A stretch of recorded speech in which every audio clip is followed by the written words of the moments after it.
Hello friends, कैसे हो आप सभी। आई होप आप सब बहुत बढ़िया होंगे।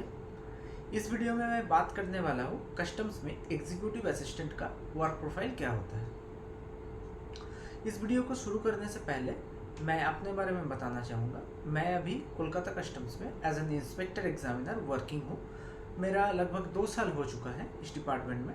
तो एक्सपीरियंस हुआ है कि एग्जीक्यूटिव असिस्टेंट का वर्क नेचर कैसा होता है, वही मैं इस वीडियो में आपके सामने रखने का कोशिश करूँगा। तो चलिए स्टार्ट करते हैं। अच्छा, तो आप लोगों को जो कैडर रिस्ट्रक्चरिंग होने वाला है सीबीआईसी में, उसके बारे में शायद पता होगा।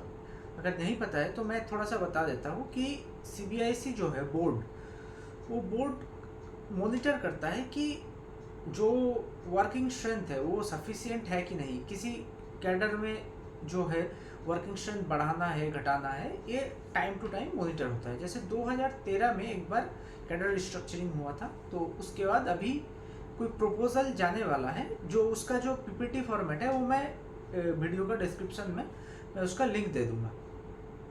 अगर वो अप्रूव हो जाता है तो एग्जीक्यूटिव असिस्टेंट का बहुत वैकेंसी आने वाला है।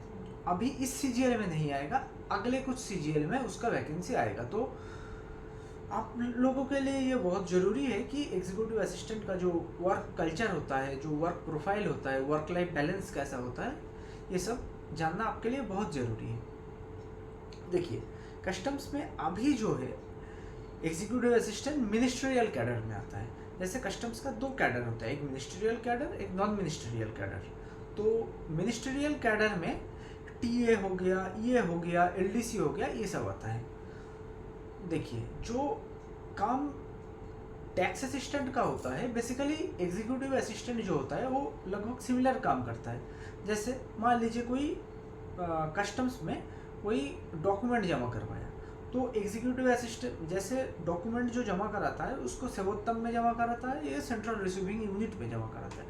वहाँ से वो लोग रिसीट बनाते हैं, रिसीट बना के भेज देते हैं जो कंसर्न सेक्शन है वहाँ पे। अब कंसर्न सेक्शन का जो हेड होता है, जनरली वो डिप्टी या असिस्टेंट कमिश्नर होता है, वो भेज देते हैं जो अप्राइजर या सुपरिटेंडेंट को। अब वहाँ से आता है एग्जामिनर या प्रिवेंटिव ऑफिसर के पास, वहाँ से हम लोग भेज देते हैं एग्जीक्यूटिव असिस्टेंट के पास या टैक्स असिस्टेंट के पास। तो उन लोगों का बेसिकली यही काम होता है कि जो डॉक्यूमेंट आया उसको थोड़ा सा स्टडी करना है, उस रिगार्डिंग अगर कोई फाइल बना हुआ है, अभी तो वो काम होता है पूरा ई ऑफिस में होता है, तो उस रिगार्डिंग अगर फाइल बना हुआ है तो उसको कंसर्न जो फाइल है उस फाइल में प्लेस करना होता है। या अगर फाइल नहीं बना है तो एक फाइल बना के उसको जो इंस्पेक्टर लेवल में होता है उनके पास प्लेस करना होता है।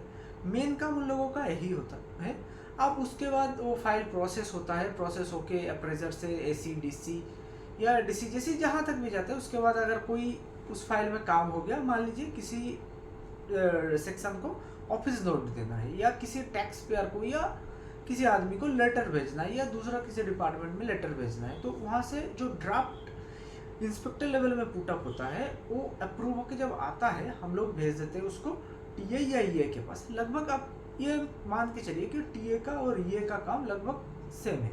तो वो लोग क्या करते हैं, उसको इशू करते हैं या तो उसको डिस्पैच करते हैं, मतलब उसका प्रिंट आउट निकालते हैं। उसके बाद जो होता है फॉर्मेलिटीज़, वो फॉर्मेलिटीज़ करके उसको भेज देते हैं। मेन काम यही होता है। अच्छा, दूसरा काम जनरली सेक्शन में यही काम होता है। अच्छा, मान लीजिए आपका पोस्टिंग हो गया एस्टेब्लिशमेंट सेक्शन में, या आपका जो कैश से रिलेटेड सेक्शन होता है अकाउंट्स, वहाँ पे पोस्टिंग हो गया वहाँ, या आपका पोस्टिंग सर्विस बुक सेक्शन में भी हो सकता है। तो ये 3 सेक्शन में एग्जीक्यूटिव असिस्टेंट का काम का प्रेशर थोड़ा सा ज़्यादा रहता है। जैसे एस्टेब्लिशमेंट में क्या करना पड़ता है, जो हम लोगों का अपार है, अपार देखना पड़ता है। उसके बाद जो है हम लोगों का जो डॉसियर आता है, या हम लोगों का जो डिग्री वेरिफिकेशन करवाना होता है, पुलिस वेरिफिकेशन करवाना होता है, ये रिगार्डिंग लेटर पुटअप करना, उसको डिस्पैच करना, जो रिप्लाई आए उसको प्लेस करना कॉम्पिटेंट अथॉरिटी के पास, ये सब काम करना पड़ता है। और सर्विस बुक सेक्शन में हम लोगों का सर्विस बुक अभी जो है वो डिजिटल सर्विस बुक में हम लोग अपग्रेड करने का कोशिश कर रहे हैं डिपार्टमेंट, लेकिन अभी भी हम लोगों का फिजिकल जो कॉपी होता है उसमें लीव अपडेट करना होता है। हम लोग का अभी लीव जो होता है EHRMS से होता है, लेकिन उसका जो है ईयरली जो रिपोर्ट होता है वो अभी भी फिजिकल सर्विस बुक में अपडेट होता रहता है, तो वो सब अपडेट करना होता है। बाकी किसी को LTC लेना है, अच्छा उसका डॉक्यूमेंट देखता है, जो अकाउंट सेक्शन में पोस्टिंग होता है वो सब बिल बनाना होता है। अभी बिल जो बनाना होता है वो सब तो इलेक्ट्रॉनिकली बनता है, बस डाटा फिट करना होता है सिस्टम में। तो ये सब काम टैक्स असिस्टेंट भी करता है, एग्जीक्यूटिव असिस्टेंट भी करता है। तो इतना दिन में मेरा जो एक्सपीरियंस रहा है, जो एग्जीक्यूटिव असिस्टेंट है लेवल 6 का और टैक्स असिस्टेंट है लेवल 4 का जॉब, लेकिन इन दोनों का काम में कोई अंतर नहीं है। हो सकता है कि पेन एंड पेपर में कोई अंतर होगा, लेकिन डिपार्टमेंट में एक्चुअली में कोई डिफरेंस नहीं होता है।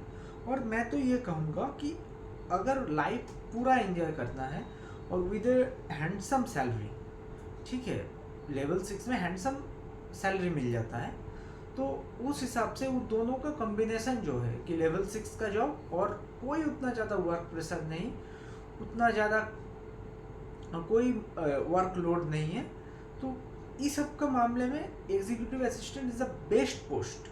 अगर आपको लाइफ एंजॉय करना है, सैलरी डिसेंट सैलरी आता है, तो इस सब मामले में एग्जीक्यूटिव असिस्टेंट एक डिसेंट पोस्ट है कस्टम्स का। तो लगभग यही है। अगर आपको कोई पर्टिकुलर जानकारी चाहिए एग्जीक्यूटिव असिस्टेंट के बारे में या कस्टम्स का कोई भी चीज़ में कोई क्वेरी होता है, तो आप कमेंट में लिख दीजिएगा। मेरा जितना एक्सपीरियंस है या मैं जितना पढ़ा हूँ, तो उस बेसिस पे मैं आपका क्वेरी जो है उसका आंसर देने का कोशिश करूँगा। तो चलिए इतना ही है इस वीडियो में। Thank you for watching this video. I hope you enjoyed this video. Do like, share and subscribe. Thank you.